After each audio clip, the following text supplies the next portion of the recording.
What you're about to watch is part of an online training that I do twice a month inside my Movement Makers program, where I coach entrepreneurs like you how to build an online movement, how to make money from it, and use it to make a huge impact on the world. Enjoy. Please put your hands together, guys, for Carmichael. Movement Makers! We are ready for another session. We are diving into some awesome new content today. The 9-step ultimate coaching process, part 2. Get their buy-in. This now becomes important, okay? What's really critical is you have to help them see what you see. Your job as a coach is to help somebody see a greater potential for their life. You see something in them, you see a path for them that they don't think is possible, which is partly why they haven't done anything on it. They don't think that they can get to that other spot. And your hope, your inspiration, your message, your belief is the thing that will help guide them through. Right? There's an expression in sales and persuasion, and whoever is more confident wins. You have to be more confident in their future than they are lacking confidence in their future. If I just absolutely believe that you could be the greatest, that you actually have Michael Jordan level genius at something, and I'm steadfast in that, and there's no knocking me down off of that, then you might start to doubt your own, like, oh, maybe he's right. Maybe I can do this. And it's that little seed of hope that you want to gift to other people. So you see that in them, hopefully, right? You have to find a path in talking to them to see a great potential for them, and then help them see what you see. So last night we had a guy in our stream, Zan, Drew, and I we do a gaming stream where I play League of Legends and we answer business questions along the way. And we had a guy pop on named Charming Fox, and his first question was talking about his parents' business and how he really doesn't like being in his parents' business. You know, at some point he wants to be able to leave the parents' business, do his own thing, but he feels guilty about being, you know, not leaving them alone and not having the support for them anymore. And he's got to figure out, you know, how much is enough to pay them back and to help them. And then where does he go to next? After we got into that discussion, he started changing the topic and going off all of these crazy tangents, super crazy questions that I've never been asked before, that were totally unrelated. I don't remember. Maybe Zen remembers some of them.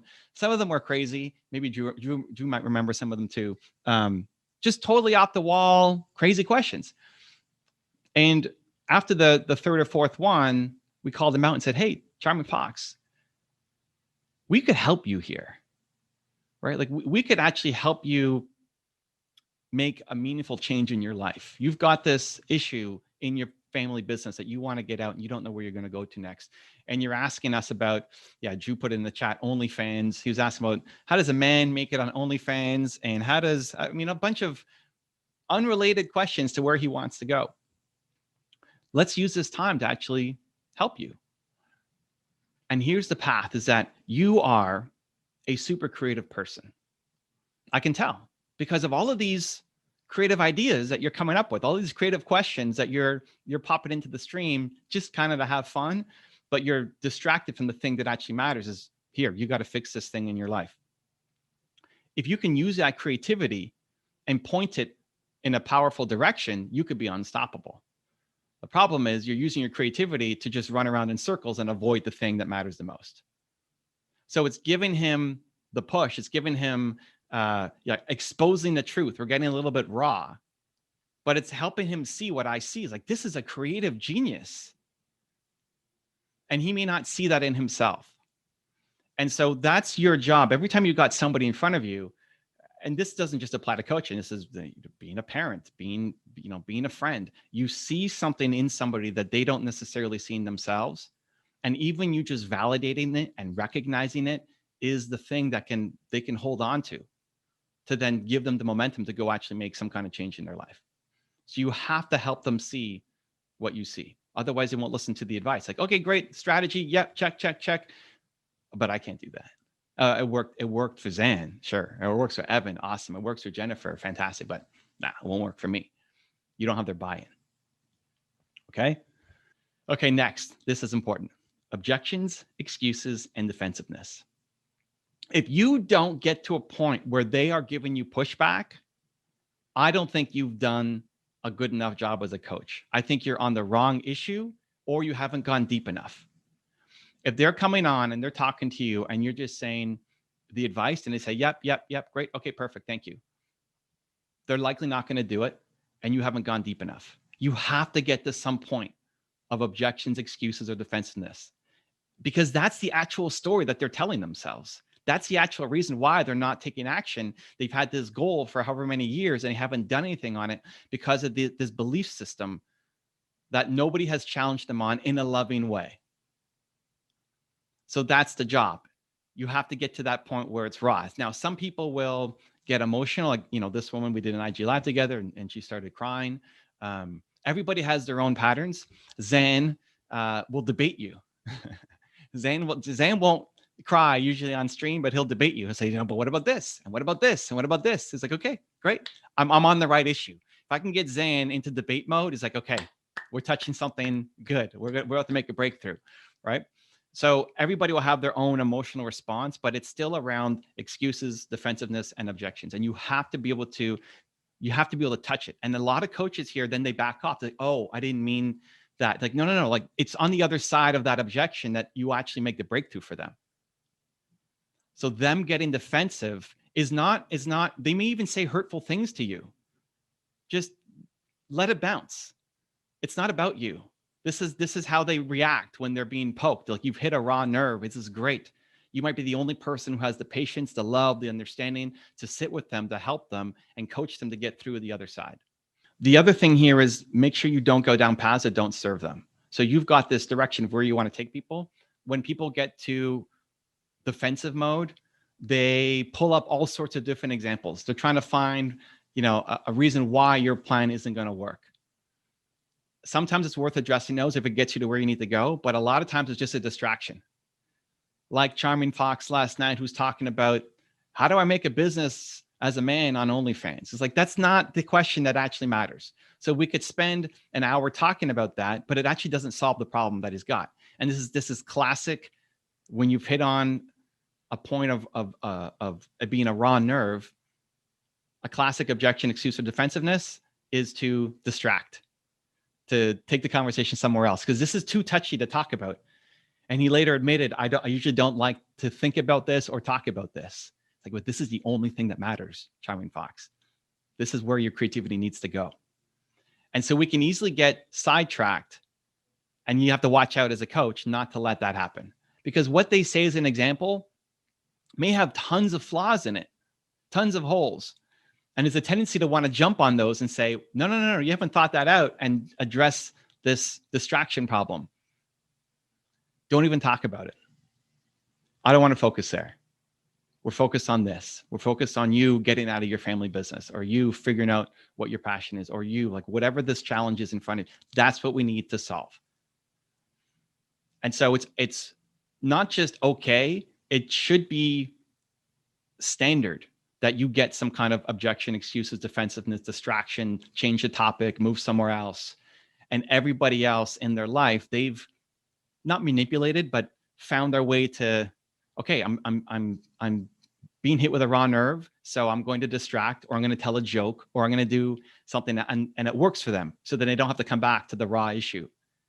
And that's your job, is to sit with them, to not allow those things to happen, and to keep coming back to help them, to serve them, to love them, right? So I'm a huge believer that if you haven't touched on a raw nerve, you haven't gone deep enough, or you're on the wrong issue. You're not actually solving the right problem. It doesn't mean, again, everybody has to cry when they're with you. People will react differently, but there is some form of defensiveness that pops up. Be loving but firm. They have to feel your love. They have to feel that you care, because when they get into defensive mode, all they're hearing is them being attacked. They feel attacked. You're not trying to attack them. This is where, again, people get into conflict. It's like, I'm trying to serve you, I'm trying to help you, but they feel attacked. It's not your intent, it's how they're receiving it. So you have to do the pattern interrupt so that they feel not judged, but they feel loved. Most people will not give them a loving push forward. Most people in our lives, in their lives, think about what happens. There's either the camp of they're trying to push you somewhere. You should do this. You should do that. You should go take that job. You should marry this person. Everybody's got an opinion on what you should do with your life, right? Everybody's got some kind of, you shouldn't do that. Who are you to think you can go do this thing, right? So they're being judged. The people who are then loving you often don't ever push you. They just say, it'll be okay. They give you the hug. They give you words of affirmation. They'll support you, but they don't know how to help you.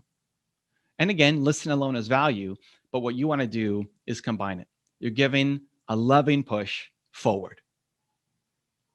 You have to get here, because if you don't get here, you're never going to realize your potential. You're going to be upset and sad and depressed. And this problem that's happening right now will continue to happen for you until we address it. And it's possible. And I'm here to help. And I'm here to tell you that you can do it. And I'm giving you strategies to actually do it. And I'm not going to let you off the hook and disappoint yourself again.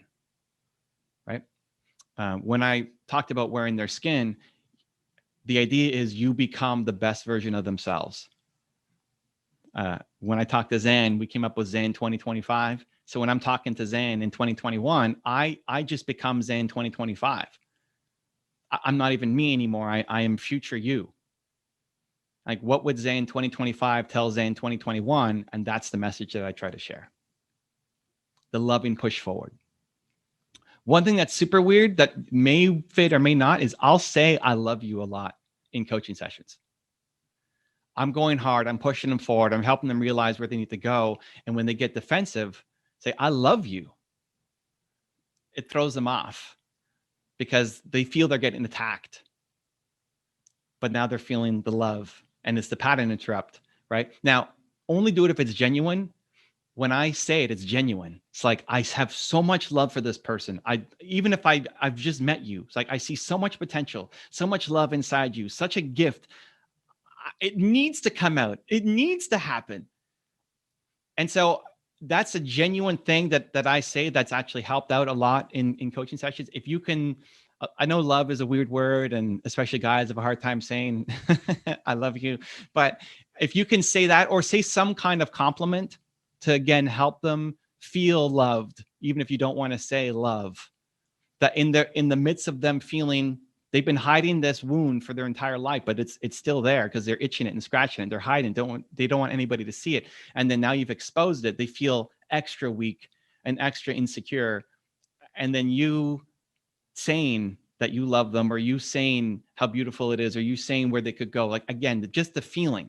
To get their buy-in, they have to feel not judged and criticized. Because if they feel judged and criticized, they shut down. They won't listen to you. They won't take the action. Even if it's the right strategy, it doesn't matter if you don't get their buy-in. So this step is super, super, super, super, super, super important. Okay, so the 3 steps to get their buy-in: help them see what you see. You have to get to a place where you get some objections, excuses, defensiveness, and then be loving and firm. That we are not getting off this. We have to get to the other side, and I'm going to do whatever it takes to get you there because I love you, because I see this greatness inside you, and it can happen.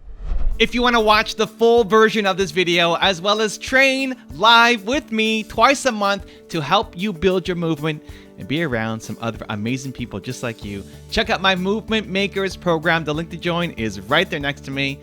Can't wait to see you there. Continue to believe and go join.